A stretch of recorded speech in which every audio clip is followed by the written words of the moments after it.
Saudari-saudaraku terkasih dalam Tuhan Yesus Kristus,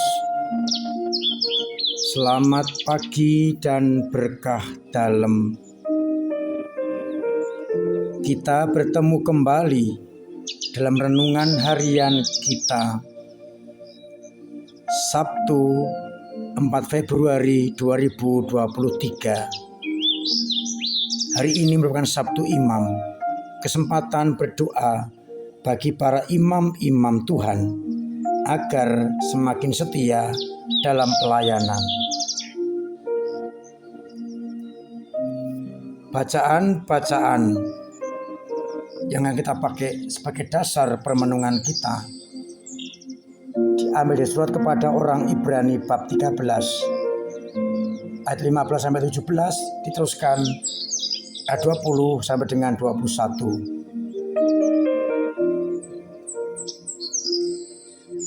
Surat kepada orang Ibrani mengingatkan kepada kita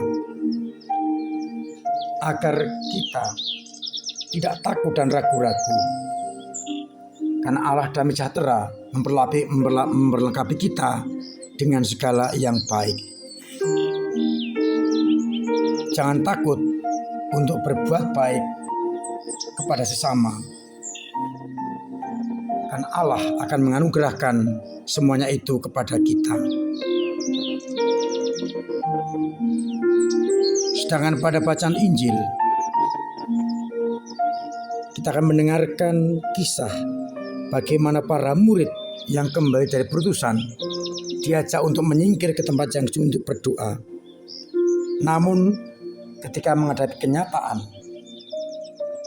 umat begitu banyak yang datang kepada Yesus. Mereka bagaikan domba tak bergembala. Maka Yesus menunjukkan belas kasih-Nya, mulai mengajar mereka dan tentu saja membuat mukjizat untuk mereka. Saudari-saudaraku terkasih dalam Kristus,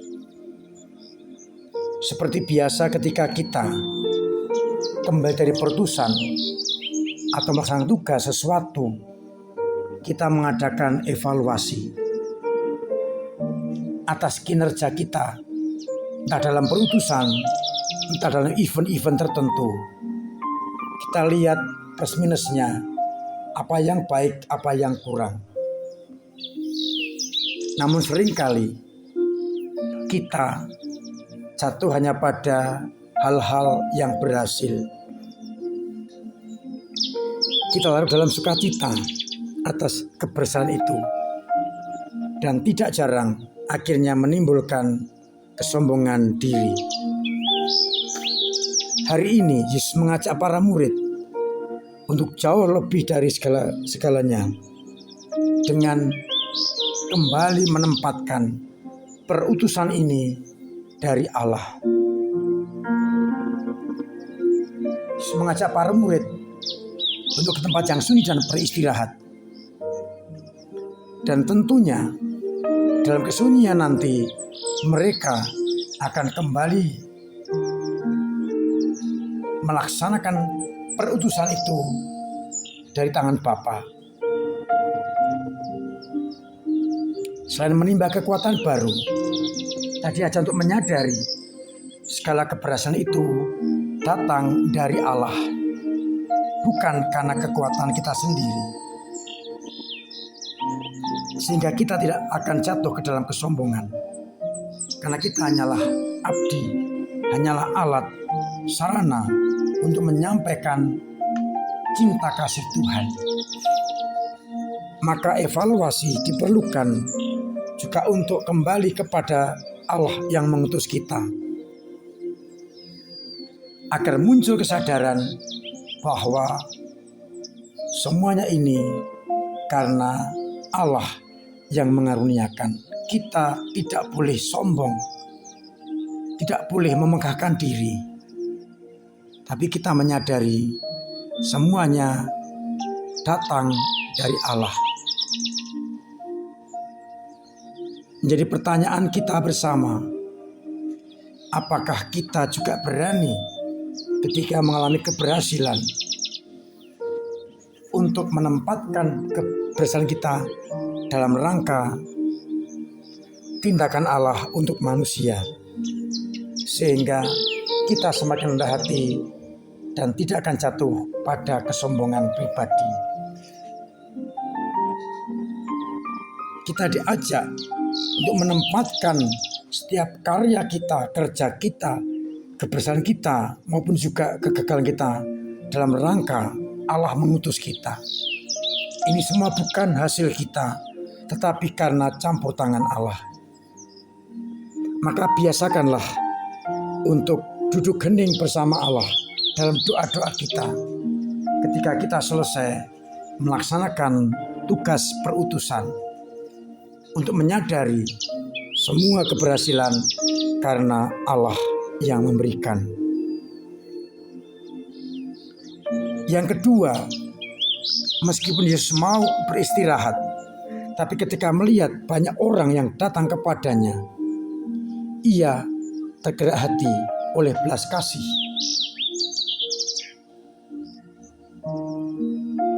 Ini berarti mau mengatakan belas kasih melebihi segala hukum dan aturan ataupun ego kita.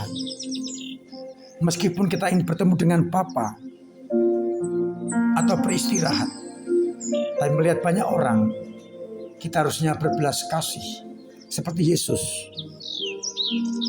yang kemudian menyingkirkan egonya untuk melayani sesama, sekalipun dalam keadaan yang mungkin lelah, perlu istirahat.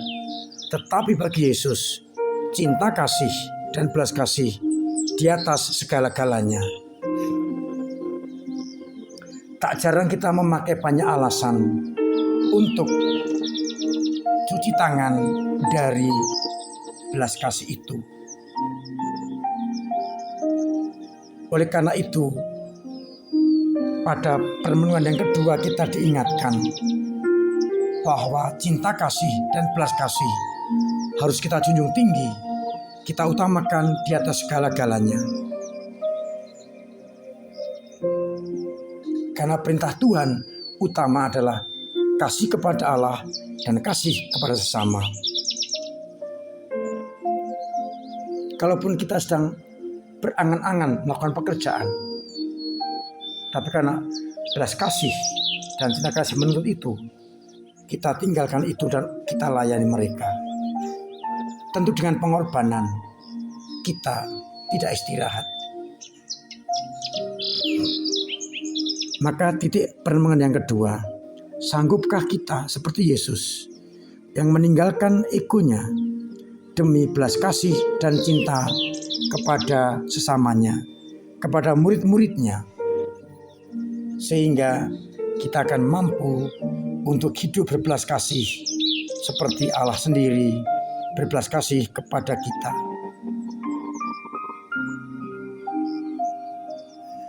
Maka kalau kita mampu seperti itu, kita akan sungguh-sungguh diperlengkapi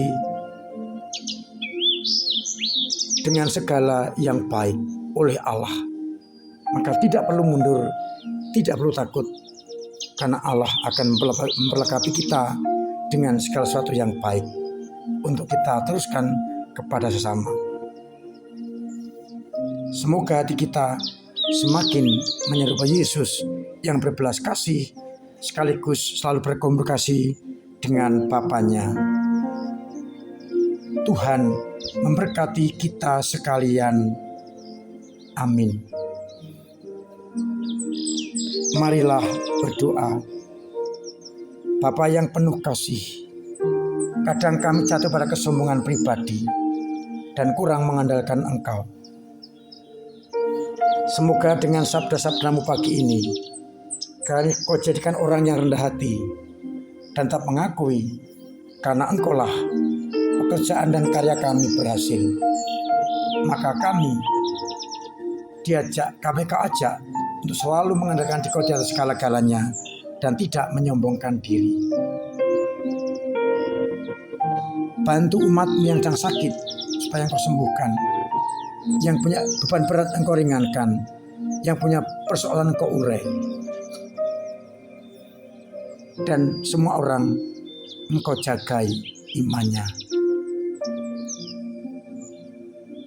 Bantulah kami untuk menyadari agar kami selalu berkomunikasi dengan Bapa, sehingga pekerjaan kami terutama hanya mewujud nyatakan kehendak-Mu. Biarlah akhirnya banyak orang mengenal Engkau lewat karya-karya kami. Bapa, kuatkan kami untuk mengandalkan Engkau di atas segala-galanya. Dan semoga Engkau senantiasa membimbing, memberkati kami dengan berkat-Mu sendiri, Bapa dan Putra dan Roh Kudus. Amin. Saudari-saudaraku terkasih, saya tetap mengingatkan untuk menjaga protokol kesehatan, menjaga imun, hidup sehat. Poster kedua, pakai masker, cuci tangan, jauhi kerumunan, agar kita terhindar dari virus corona. Kita mengusahakan untuk pola hidup sehat dalam hidup kita masing-masing. Semoga dengan cara ini kita benar-benar bebas dari virus corona. Kami juga mohon agar panjenengan semua dengan cara masing-masing tetap ambil bagian dalam kontribusi bagi gereja dengan cara doa, tenaga, dan dana. Kita berbanyak kolekte dan kolekte pembangunan agar kita semakin berkenan kepada Allah.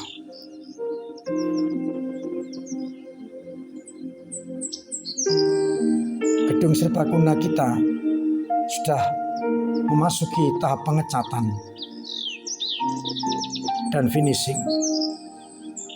Mudah-mudahan segera tercapai sehingga pada saat Natal bisa kita gunakan dengan baik. Tanggal 11, hari Sabtu, adalah hari orang sakit sedunia.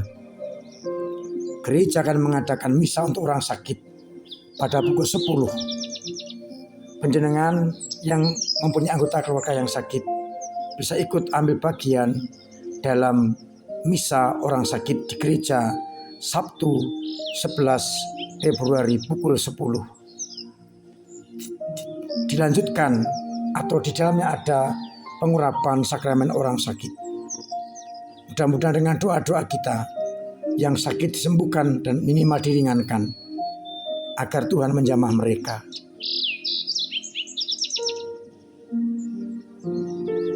Kita akan segera memasuki masa Prapaskah Rabu Abu dimulai tanggal 22 Februari ini.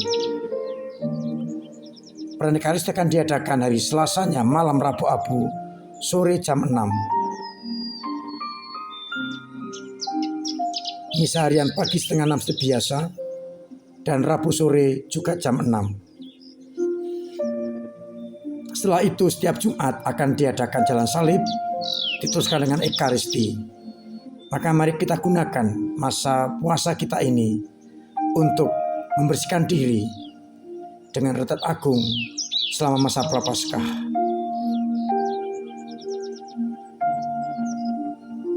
Akhirnya saya mengucapkan selamat pagi, selamat merenungkan, salam sehat, Tuhan memberkati.